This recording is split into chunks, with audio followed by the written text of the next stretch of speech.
Welcome to this week's Hymn of the Week. This week we have Glory to God 730, I Sing a Song of the Saints of God. Lesbia Leslie Scott, who lived from 1898 to 1986, wrote hymns for her children, mainly for faith formation and pedagogical purposes. She composed the text of this, I Sing a Song of the Saints of God, for All Saints' Day. And of course it was generally for her children, right? They asked her to compose all types of hymns. Now, she did not, Lesbia Leslie Scott, did not consider this one of her favorite texts, actually. She published this, however, in Everyday Hymns for Little Children in 1929. Now, what's interesting is that, like I said, she didn't really think it was that great of a text, but this hymn and tune have been popular in the church, particularly the Anglican Episcopal Church, for so many years. In fact, if you want to do a fun web search, you can look up Desert Island Hymns online, Anglicans online, and they say that number 14 is this hymn, I Sing a Song of the Saints of God.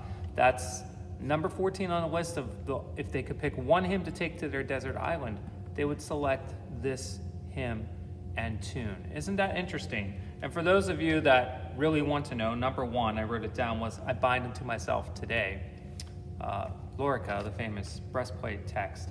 However, what's interesting about this tune is that Lesbia Leslie Scott was involved in amateur theater, and she also wrote religious dramas. So if we think about that, it makes sense why you would come up with I Sing a Song of the Saints of God. Some really kind of dramatic moments are slain by a fierce wild beast. It reminds us of all the saints. One was a doctor, one was a queen. So I think it's better we just sing it. Here's I Sing a Song of the Saints of God.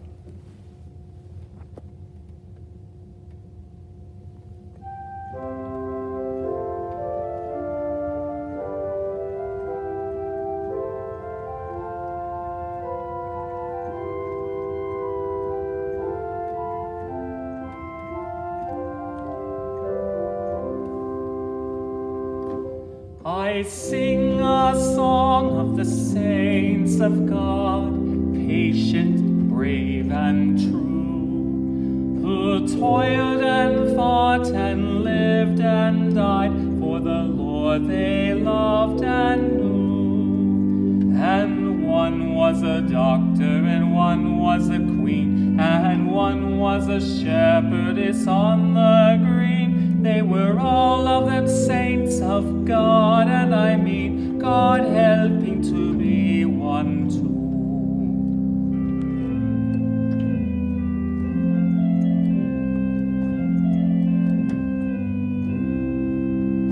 They loved their Lord so dear, and God's love made them strong. And they follow the rites for Jesus' sake, the whole of their good lives long. And one was a soldier, and one was a priest, and one was slain by a fierce wild beast. And there's not any reason, no, not the least, why I shouldn't be one too.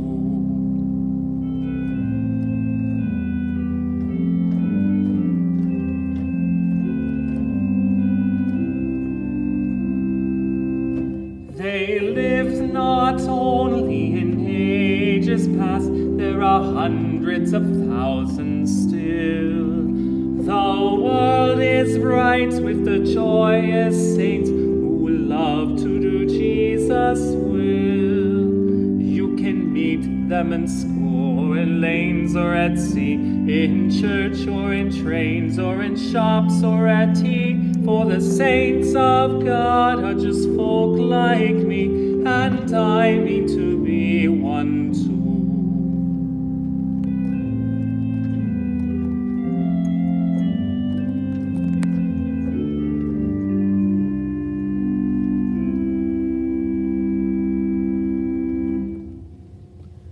The Glory to God hymnal actually states a little about the tune.